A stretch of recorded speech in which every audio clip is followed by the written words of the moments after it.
Hey, welcome back to No Hype Beer Reviews. Unless it's your first time, then welcome. Please consider subscribing. If you do, hit the notification bell, get all the updates. We're going to say for today's video. So it's Saturday, and Saturdays I do Cellar Saturday, where I drink something off the shelves behind me, and that's what I'm doing today.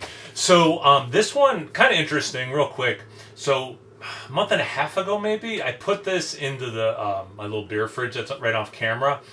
And maybe it was only like a month ago, whatever. And I was going to do it, and then it was that Dogfish Head 30th anniversary like celebration, so I did some Dogfish Head beers instead, and kind of forgot it was in there.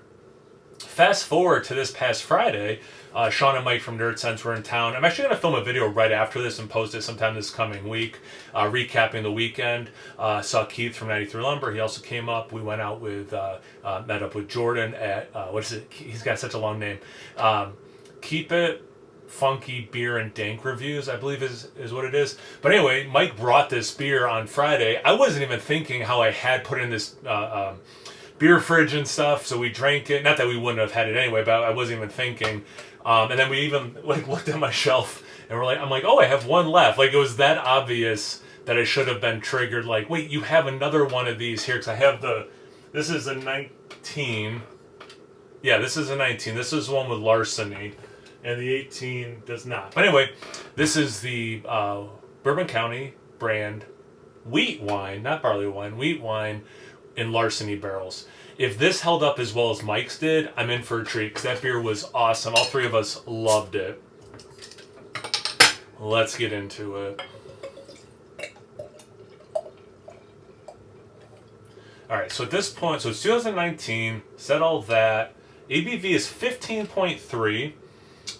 It was bottled September 8th, 2024, so we're a couple months shy of the 6-year mark. Best to age up to 5 years. It develops in the bottle up to 5 years. There's a little bit more head when I first poured it, but it's barely any head. It's mostly staying inside a glass, nothing in the center. Looks like a cream soda kind of color. There's some red in there, a little bit of brown, a little orange in there. There's definitely some floaties I'm seeing. Not that I've had a ton of wheat wine in my life, but it definitely looks how I remember it looking, how it looked when we had it with Mike and Sean. But anyway, looks the part. Let's get into the aroma.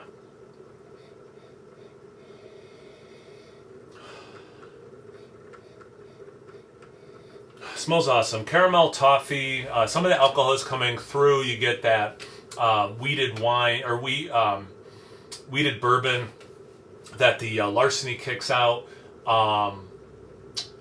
Sorry, I lost my train of thought. Real quick, behind the scenes stuff. So I usually, this new microphone I have is very sensitive. So I usually have it under this table and like near my belly button is where I clip it. But we did a review, it's going to be on the Nerd Sense channel. The two of them, myself and Keith from 93 Lumber, and we all stood for that review to fit down here. And I put that same like lapel microphone, but I hung it from the ceiling. So I'm so used to, if I put my hands on here trying not to hit the microphone. It's the first time I've reviewed sitting down with it up there. So also let me know how the sound quality is. Anyway, back to this. I gotta smell it again. Sorry for the rant. So that one, I get some baking spices. That one, there's a little bit more of like this apple thing. We kept talking about, maybe I'll get in the taste, how it made so much sense that Goose Island did that Carmela version, which was kind of like an apple pie version of this beer. Like it just made so much sense. So I do get some of the baking spices, but I don't get that like little bit of an apple thing. Dark fruits, dried fruits, honey. Not maple syrup, but it's maybe agave. It's a lot of like sugary syrup things. Smells awesome. Let's get into the glass. Cheers, everybody.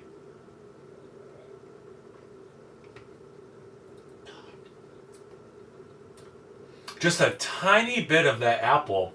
Very tiny. So that is different. So with 6 years in the bottle, I mean, I've just been having it down here. I think Mike also has just been having it downstairs at his house. That's the biggest difference. Butterscotch, toffee, caramel for sure.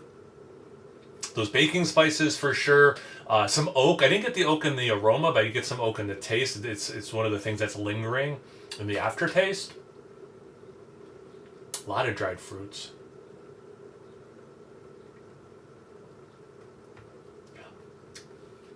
like those probably golden raisins makes more sense. Might just be the colors make me think that. That sip was a little, it's a little boozy, but like in a perfectly good, appropriate way for what this is. A little bit of warming in the chest. But yeah, that last sip, it was like a rum-soaked raisin kind of a thing, but instead of rum, something like larceny.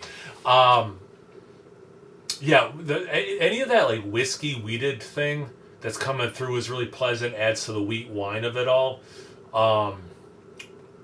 Again, it's a cool style. I like it. I haven't had a ton of them, but it doesn't seem like breweries make a ton of it either.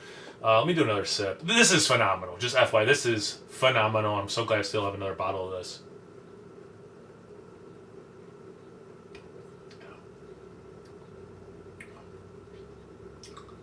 A little bit more of that potential apple skin thing. No, not even apple, just apple. Almost like fruity esters of apple into a little bit of real apple. Baking spices are a little bigger.